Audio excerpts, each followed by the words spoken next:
शाहजहां का पिताजी का नाम था जहांगीर, जहांगीर का पिताजी का नाम था अकबर, अकबर की पिताजी का नाम था हुमायूं। इस तरह के बहुत ज्यादा ऐसे राम भक्त भी है जिनको ये सारे पीढ़ियों के बारे में हर एक का पिताजी का नाम था। लेकिन अगर उनको पूछा जाए कि राम जी का पिताजी का नाम था, उसका नाम बोल देगा दशरथ। दशरथ का पिताजी का नाम था, वही किसी को पता नहीं, वहीं पर रुक जाते। आने वाले राम का पीढ़ियों का पिताजी का पता ही नहीं इंडियंस को। लेकिन जो हम लोगों का ये बाबर, अकबर, हुमायूं, ये सब है, सभी का पिताजी का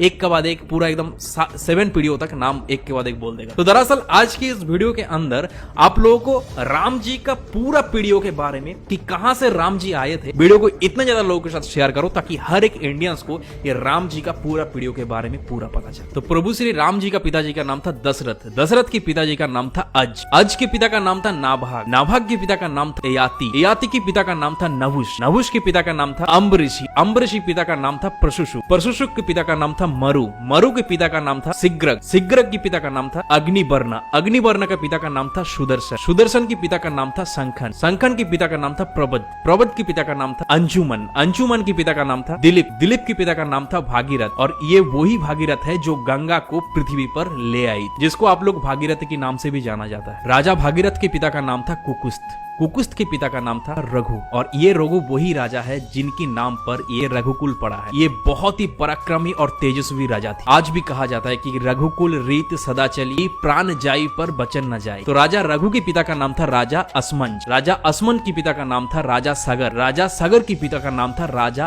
असित, राजा असित के पिता का नाम था राजा भरत, राजा भरत के पिता का नाम था राजा ध्रुवसंधि, राजा ध्रुवसंधि के पिता का नाम था राजा सुसंधि, राजा सुसंधि के पिता का नाम था राजा मानदाता, राजा मानदाता के पिता का नाम था युवनाश, युवनाश के पिता का नाम था दुंदुमार, दुंदुमार के पिता का नाम था त्रिशंगु, राजा त्रिशंगु के पिता का नाम था राजा पृथु, पृथु के पिता का नाम था अनन्य, अनन्य के पिता का नाम था राजा बाण, बाण के पिता का नाम था दिवशान, राजा दिवशान के पिता का नाम था राजा मनु, राजा मनु के पिता का नाम था इक्ष्वाकु, इक्ष्वाकु के पिता का नाम था राजा कुक्षी, राजा कुक्षी के पिता का नाम था राजा बिकुक्षी, राजा बिकुक्षी के पिता का नाम था राजा कश्यप, राजा कश्यप के पिता का नाम था राजा मरीचि, राजा मरीचि के पिता का नाम था स्वयं ब्रह्मा जी। तो इस हिसाब से हमारे श्री राम जी ब्रह्मा जी की 39 पीढ़ियां है, 39 पीढ़ियां। तो ज्यादा से ज्यादा इस वीडियो को इतने ज्यादा इंडियंस के साथ शेयर करो ताकि ये राम प्रतिष्ठा के पहले ही हर एक इंडियंस को ये प्रभु श्री राम का 39 पीढ़ियों के बारे में पता चले। और इस तरह के इंफॉर्मेटिव वीडियोस देखने के लिए कुशल भद्र को फॉलो कर लीजिए।